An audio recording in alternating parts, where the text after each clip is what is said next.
Halo semuanya, kembali lagi bersama saya di channel Imanime Celebes, sebuah channel yang akan membahas tentang semua hal unik yang ada di Sulawesi Selatan dan masih banyak lagi.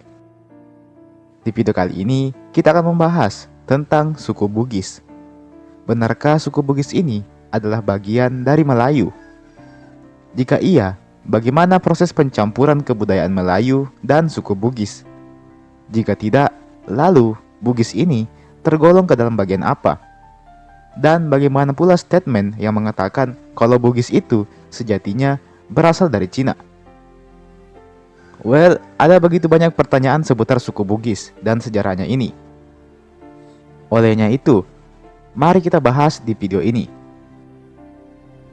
Tapi sebelumnya, saya mau mengajak teman-teman semua buat yang belum subscribe supaya bisa terlebih dahulu tekan tombol subscribe-nya, supaya channel ini bisa terus berkembang dan memberikan informasi, hiburan, serta wawasan kepada kita semua. Oke? Kalau sudah, langsung saja. Mari kita masuk ke pembahasan. Apakah suku Bugis adalah bagian dari Melayu? Jawaban ini saya ambil dari situs resmi pemerintah Kabupaten Wajo. Linknya ada di deskripsi. Dalam website tersebut mengungkapkan bahwa sejatinya suku Bugis memang adalah bagian dari suku-suku yang berdiutro Melayu. Diutro Melayu sendiri adalah sebutan atau istilah yang digunakan untuk sekelompok orang atau populasi yang datang pada masa gelombang kedua. Masa ini diperkirakan ada sekitar tahun 500 sebelum Masehi. Selain suku Bugis yang tergolong ke dalam diutro Melayu, terdapat pula suku-suku lain, yaitu Aceh, Bali, Betawi, Jawa, Minangkabau, Sunda, Madura, dan Makassar. Jadi, bisa dibilang bahwa memang suku Bugis ini adalah bagian dari Melayu, bersama dengan suku-suku lain yang ada di Indonesia. Lantas, masih timbul sebuah pertanyaan.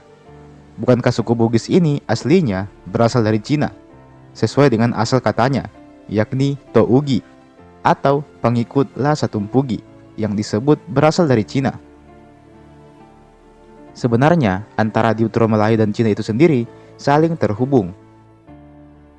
Dikarenakan, istilah diutro Melayu sendiri adalah sebutan untuk para masyarakat atau orang-orang yang berasal dari Yunan atau dari Cina bagian selatan.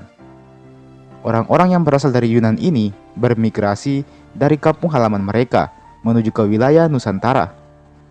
Kedatangan bangsa diutro Melayu ini kemudian mulai mendominasi wilayah Nusantara dan semakin mengalahkan populasi penduduk lama yang disebut juga dengan istilah Proto-Melayu.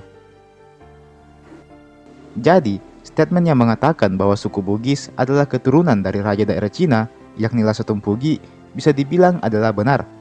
Sedangkan statement lain yang mengatakan bahwa suku Bugis adalah bagian dari Melayu pun juga benar adanya. Karena dasarnya, Melayu dulunya juga adalah bagian dari Cina. Hanya saja, memang dari segi perawakan, orang-orang Melayu ini agak berbeda dengan penduduk Cina yang kita kenal saat ini. Sebagaimana yang kita ketahui, orang-orang di Indonesia kebanyakan berkulit sawo matang, dengan mata yang tidak begitu sipit. Meski begitu, postur tubuhnya 11-12 dengan penduduk Cina saat ini. Oke, mari kita bahas sedikit tentang sosok Lhasa Tumpugi. Lhasa Tumpugi bisa dibilang adalah pemimpin pertama dari kelompok suku Bugis pada waktu itu. Wilayah kekuasaan beliau sendiri berpusat di Kerajaan Cina, sebuah kerajaan yang ada di daerah Pemana, Kabupaten Wajo.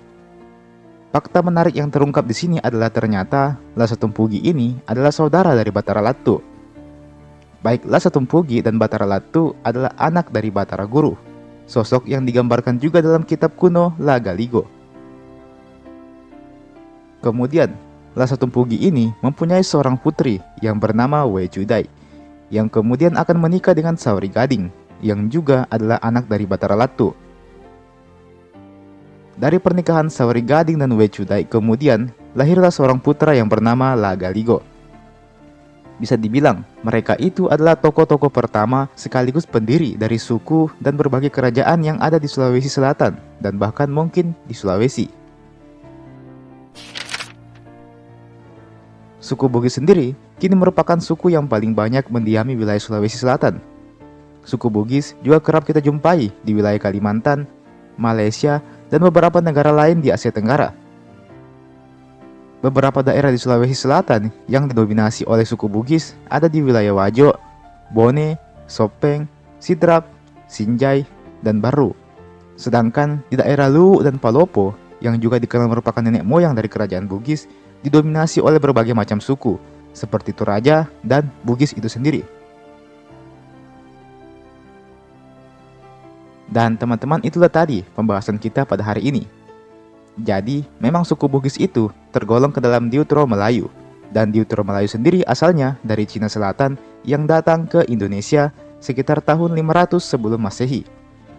Meski begitu, memang perawakan orang di Nusantara dengan orang Cina yang kita jumpai saat ini terlihat berbeda. Tentunya, faktor alam, budaya, hingga percampuran darah keturunan lah yang mengakibatkan itu semua. Begitu panjang kisah dan sejarah dari daerah kita tercinta ini. Sayang sekali rasanya kalau kita hidup tanpa pernah sekalipun mencoba untuk mencari tahu dari mana kita berasal, siapa nenek moyang kita, dan mengapa kita bisa sampai di tempat ini. Buat teman-teman yang punya pandangan lain atau tambahan informasi, bisa komen di kolom komentar di bawah. Dan sampaikan juga bagaimana pendapat kalian soal suku Bugis ini. Oke? Jangan lupa untuk like ini video, jangan lupa juga untuk share ini video ke teman-teman tak yang lain. Dan jangan lupa juga untuk subscribe ke channel ini tentunya. Dan nyalakan Ki juga loncengnya, supaya tidak ketinggalan Ki kalau misalnya ada video baru yang saya upload di channel ini. Oke? Silahkan juga nonton video saya yang lain, ada banyak kok video soal Bugis di channel ini. Terakhir saya ucapkan terima kasih banyak buat teman-teman semua yang telah menonton video ini sampai habis. Dan sampai jumpa, sampai bertemu di video berikutnya.